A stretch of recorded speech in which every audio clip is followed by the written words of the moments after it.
Oh man, here we go. So the new Lies of P DLC just dropped, and I can't wait to get back in Crad and have another, again. Now while the fact I've been playing Night Rain recently should help me out a bit in theory, I genuinely haven't touched Lies of P pretty much since it launched. Since it's been so long since I played, I decided I'm just gonna start the game over fresh, and then go straight in the DLC from there and do that all in one video.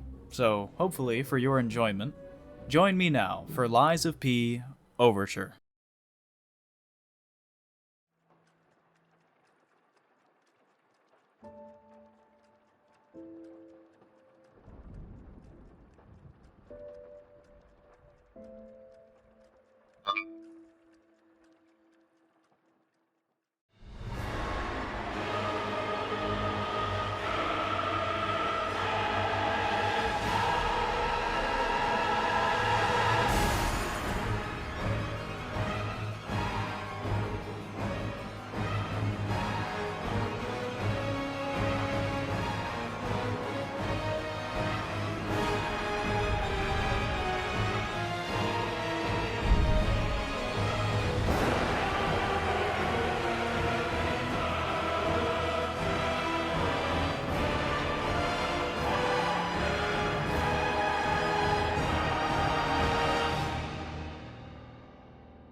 Now the early game is a pretty simple time for us. We become sentient and use our newly found gorilla strength to occupy a train station, declaring it a no puppet zone. Then we come to the shocking realization that we are a puppet. Puppets like you. And after some flashbacks from the war, we sally forth onto the breach, beating everyone we find with our cool guy sword from Wish, Timo or whatever. Since it's factually illegal to have fun in Germany, don't look it up, we are confronted by the police. This does not go very well. For them. The mean streets of Krod are no match for my prowess, and soon I'm facing off against Bozo the Clown.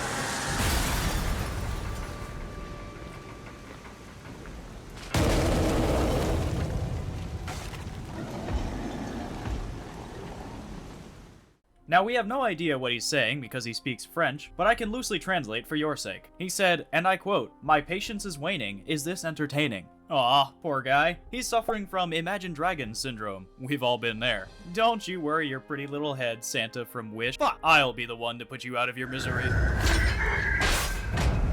We lie our pee all the way to Hotel Krat, where we meet our waifu for laifu, who expositions at me until my ears bleed. So I try to impress her with my many Skittles. Skittles? Skittles mean skills! What are you, from Idaho? We acquaint ourselves with the hotel staff, drop a 5-star review, then yeet my puppetoid body over to Elysian Boulevard for the next leg of our journey. Close your eyes. So here's the plot. The city of Krat invented advanced puppets that could act and move like we do using a crystallized form of a substance known as Soylent blue. The puppets went crazy at some point for reasons unknown, and killed like 95% of the city's population. Those who are left are either insane, mutated by the consumption of too much Soylent blue, or a group known as the Alchemists who want to use Soylent to, well, we don't really know what they want yet, but they're probably evil. We play as a puppet named... who just woke up in a train car and now has to shoulder the burden of saving the world for reasons. For now, we must brave the streets of Krat to search for the genius craftsman Lorenzini Panini Linguini Vanini, inventor of basically all puppets and associated gizmos around town. His big brain is so dense and bulbous that he'll surely be able to help us shut down the puppets and put an end to the frenzy. But more importantly than that, I just discovered that I have a duck amount slider and now this video is cursed. Inside the Vanini factory, where the genius was last spotted, we get tired of killing lifeless puppets and decide to try killing a human being, which nets us zero remorse and a new identity as Ratman. Some rich guy were gonna give us 1 whole shilling for being his bodyguard, but we want to live, so that's just not going to work for us. If you want to find him, he's by the ominous green pit. Okay, thanks. We find Linguini and he wants to save his puppet butler, Pulcinella, whom he loves like family. All we have to do is beat Fuoco, the King's Flame.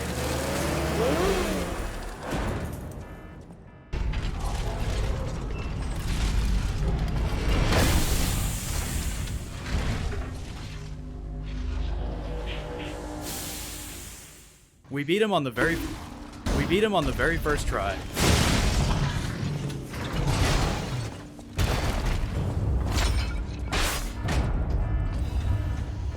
With one super genius favor in hand, we continue on our sightseeing tour. Along the way, we meet walking corpses animated by Soylent Blue. I put them out of their misery with my sick new booster glaive.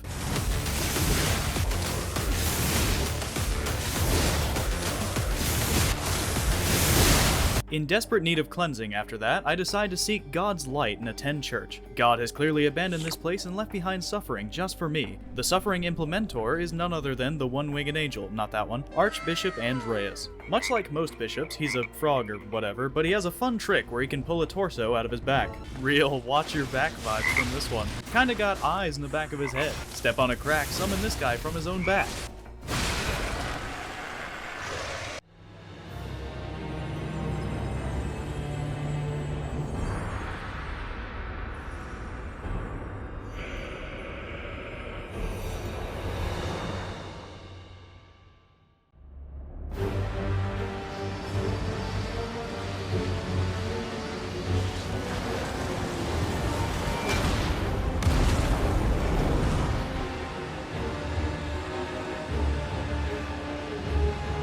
And now, the stage is set.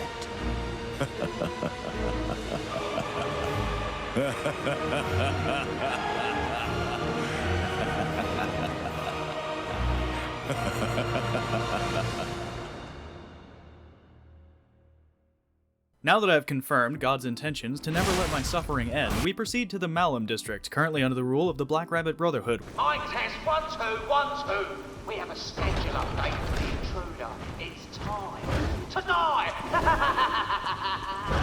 Where we are reunited with our friends from earlier. Ciao, Bello. How would you like to make $5? Okay, how? Oh, nothing really. Just reclaim the entire slums from the most notorious gang in the city, and also we're not helping you. Do I get paid? What? Never mind, I'm in. So we do that, but then some nobodies block our path, so we beat them up and take their mystical tree for ourselves. What do you mean it grows money? Sure hope I find those Black Rabbit guys at some point. We take a break back at the hotel, where my rich aunt Antonia Banderas tells us that to end the puppet frenzy, we should kill the king of puppets, who is apparently commanding them. How she knew that, I have no idea. I will learn your mysterious ways, woman. Rosa Isabel Street is how we get there, but it's currently on fire and filled with weirdos, including Pennywise for some reason. This brings us to Rosa Isabel Street's Opera House, where many a delightful play can be found. Well, not now, I guess, though the singers here are so good, they're to die for. Yes, you heard it here first, folks, that is an instant death status effect. God, I love this game. After what seems like years, we make our way to the auditorium for our audience with the king.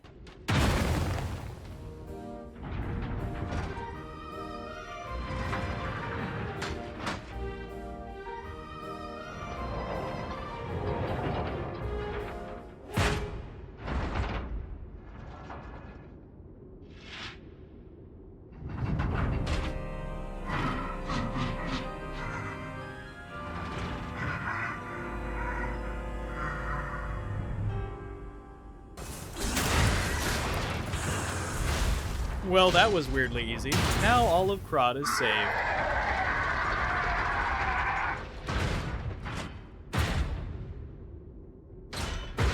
Oh. Oh no.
Now Romeo is the real fight here, as his movement is crazy and his mixtapes are fire. It takes some effort, but we finally take down the king of puppets for good. Man, he seemed kind of familiar. Hope that wasn't the reincarnated soul of my best friend I just killed. With the puppet king defeated, all the puppets are now sad. My competitive spirit won't allow me to be less sad than them though, so I choose to destroy them so I stay the most sad. We now head to the Grand Expedition, where all the cool new puppets are being shown off, in order to see if there are any clever survivors from whom we can absorb their brains and become a hive mind. To get there, we pass through Lorenzini Arcade, which isn't that interesting, so I'll be skipping it entirely. The Grand Exhibition in all its glory, filled to the brim with incredible machines, all explicitly designed to kill you in the fastest way possible. The festive atmosphere doesn't do much to fill me with glee while I'm being mutilated by construction equipment, but I digress. There are also some alchemists here for some reason, and they have guns. Fortunately, I run faster than bullets, so I cut them down and move on.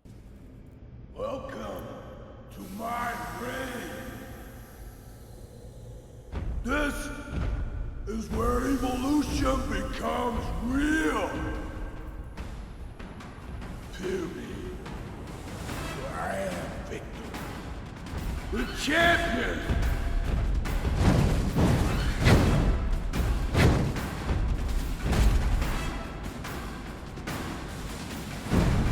The final trial here is Victor the Champion. He's so juiced up on roids and Soylent Blue that I don't think he could possibly do anymore.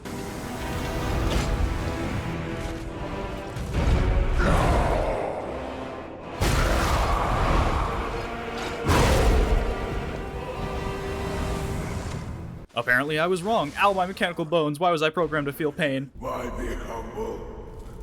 I am evolved.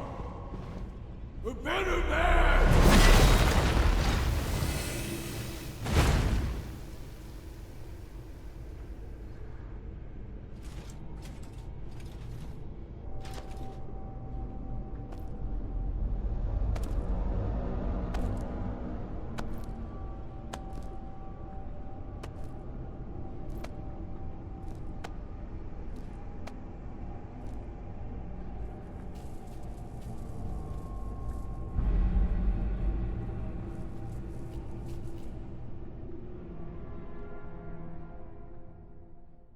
So someone who calls himself Simon Manus steals our kill, then goes on about how humanity needs to evolve blah blah blah. But in his ramblings he says something important. Soylent Blue is people! Utterly shooketh, we stumble back to the hotel in time for Panini to tell us that if we want to get to the Alchemist hideout, we need a big battery and an unspecified machine. To get it, we need to grab a special edition Soylent Gold from somewhere in the swamp.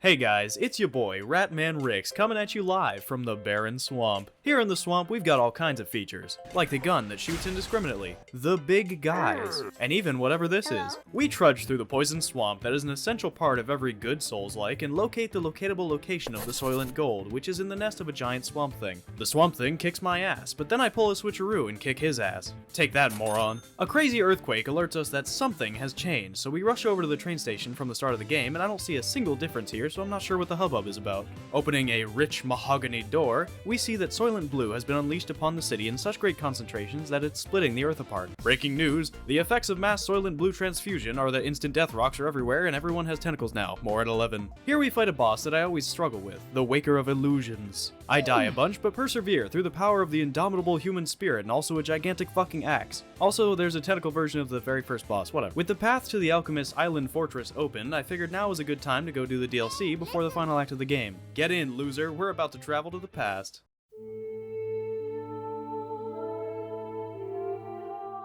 Hey, if you made it this far into the video, do me a favor, drop a like and subscribe. I'm trying a new format for my videos and some feedback would be greatly appreciated. Also, if you don't, you'll be made into Soylent Blue and slurped up by tentacle beasts. Holy shit, I just remembered I called them DLC PP. So the DLC warns me that I am not powerful enough and that the past is fucking hard. I decline to acquiesce to its request, assuming it's jest, but it's best if I head west and arrest the whole nest of...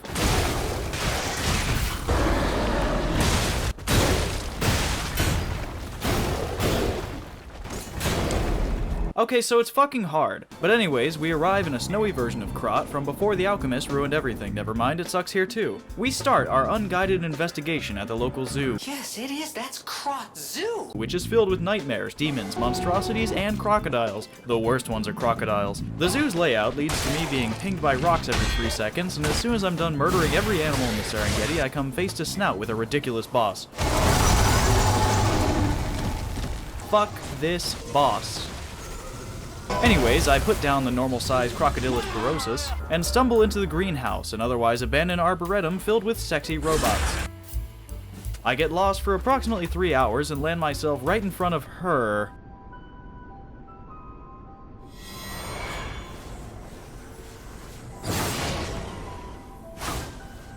Mommy.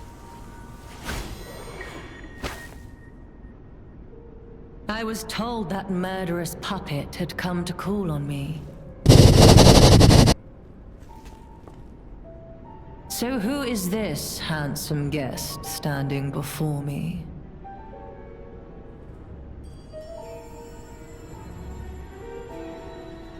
It matters not.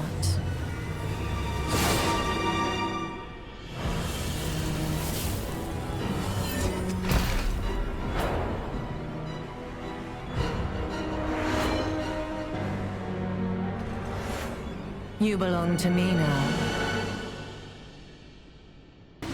What a fool I was.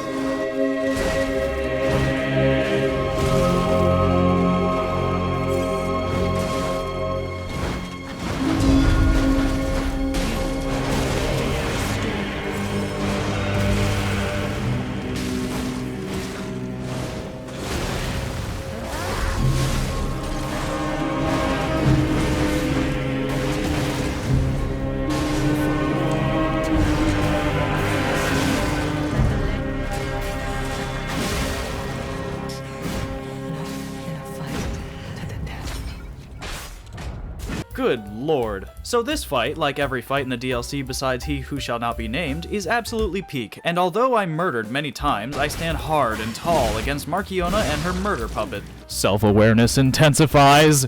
Then this cutscene plays.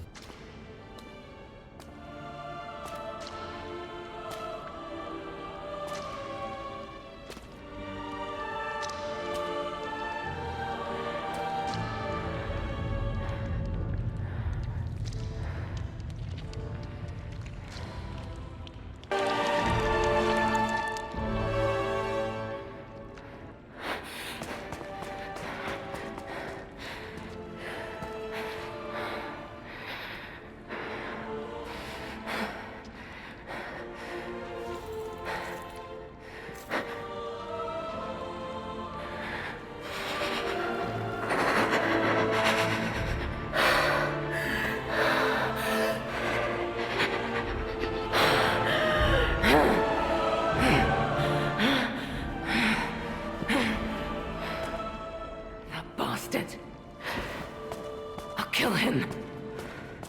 Who is this person? What does this mean? Whose stuff is that? I don't know. Anyways, we arrive at the carnival, because of course we do, and meet potential best character Rosara. Rosara wants to be your friend.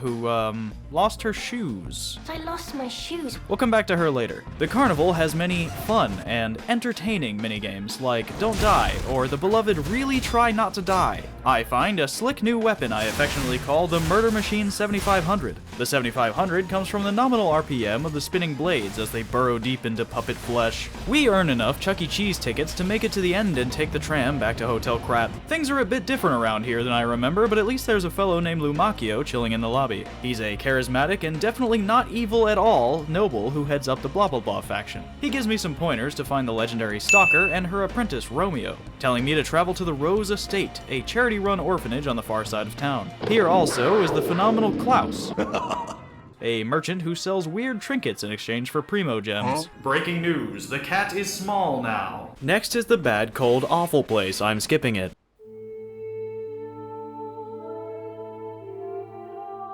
I'm skipping quite a bit here for the sake of time, but suffice to say this DLC is beefy. Anyways, we meet up with Leia Florence, aka the legendary Stalker, and together make for the Monad Charity House, where presumably her apprentice Romeo has been apprentice-napped and is being held hostage. We work together to clear the chaff. Man, it would be sick if I could use that sword. And arrive at our destination.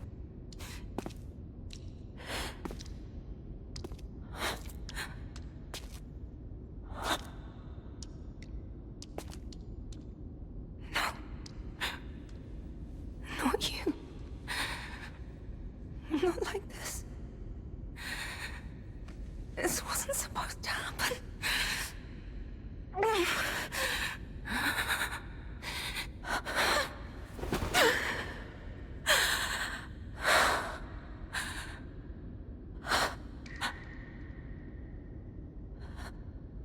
Romeo. The Rose Estate is filled with dead people, dead puppets, and dead dreams. The cause of all this devastation is a puppet with the soul of a mass murderer, now committing mass murder once again, but with a penchant for harassing Leia. We traverse these desecrated halls, fighting all manner of nightmares to finally come face to face with the hardest challenge yet, Arlecchino, the Blood Artist.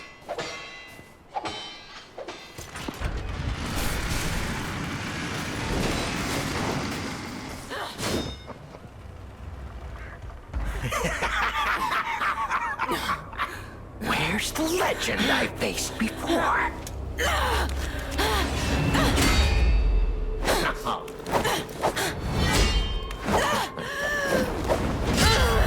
Shut up, you filthy puppet! Oh, no. I must ask. Did you actually believe you could save your beloved apprentice? Pathetic!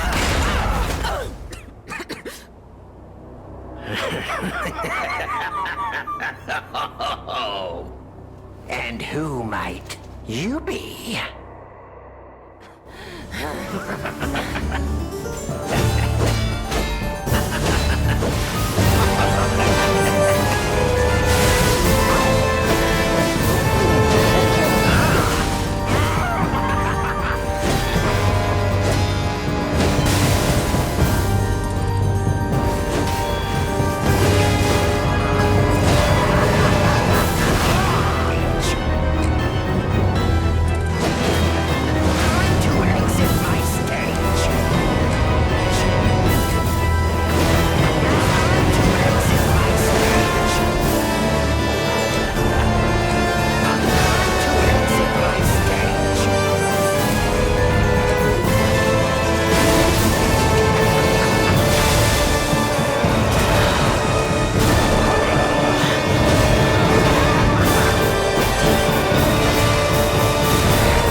This is exactly what I've been waiting for!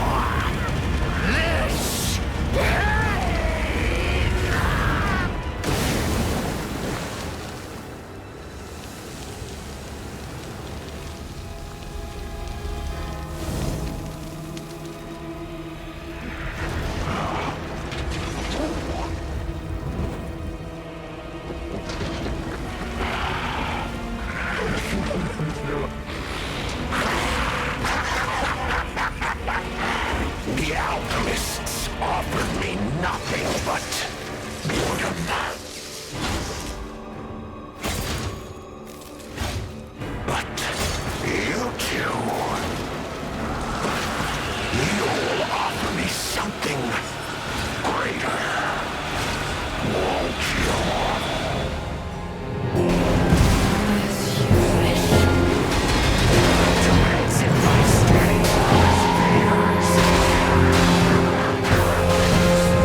is fun while in West.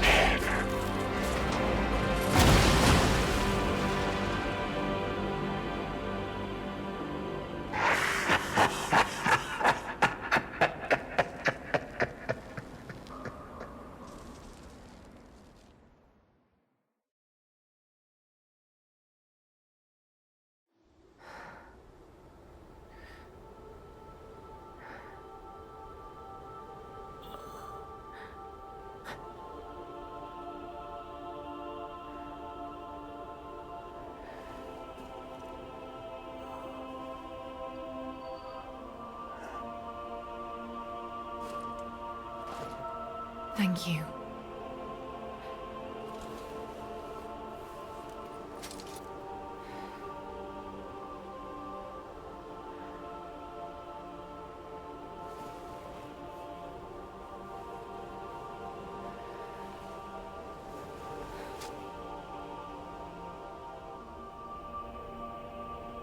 It's yours now.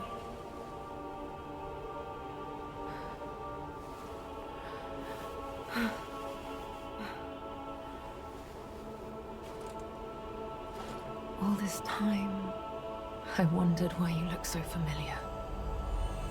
And now I know.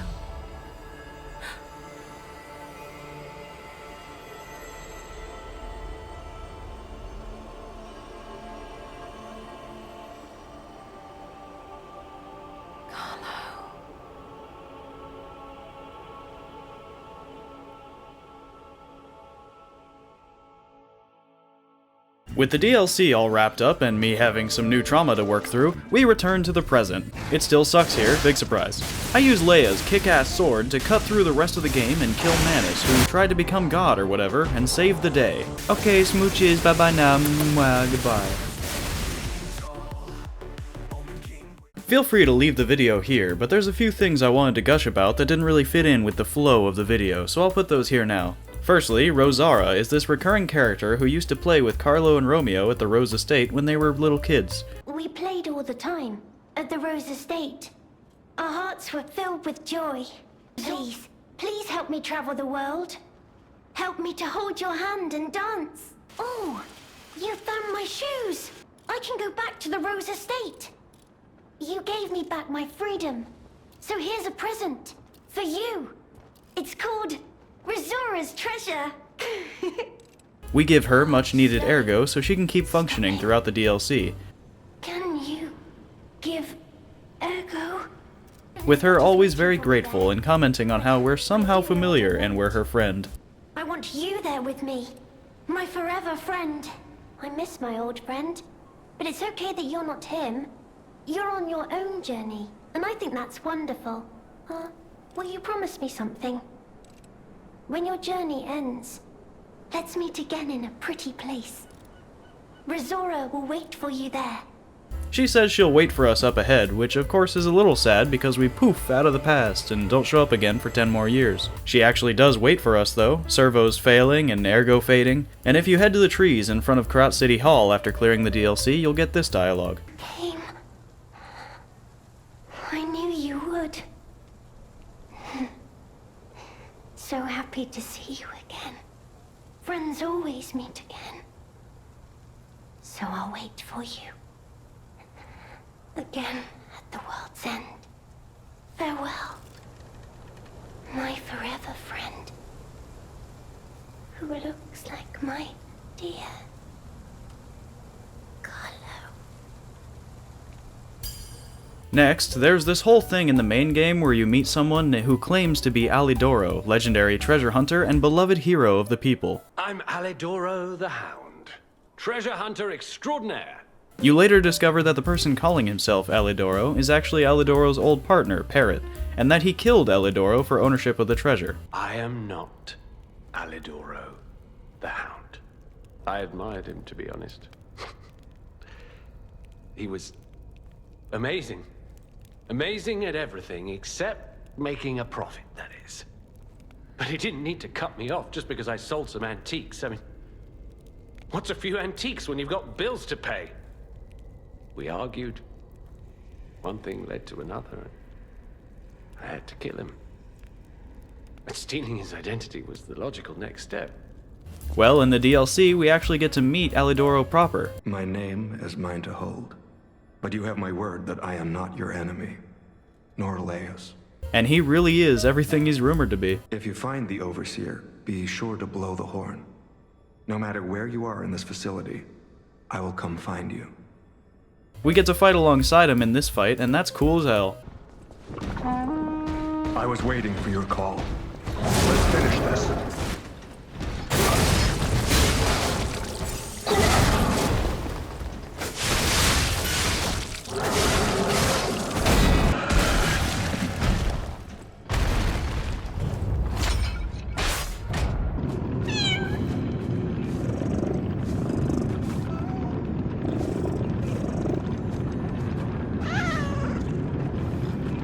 It's a small thing, but if you buy the cat collar from Klaus in the past and give it to the cat, she'll still have it on when you return to the present. Aww. I absolutely adore this game, this DLC, and all that went into it, and I highly encourage you to go play it yourself. There's a ton of things I skipped for various reasons, so even after watching this, there will still be plenty to discover. Hope you enjoyed, and thanks much for watching. Till next time. Sitting by the window light, watching clouds just drifting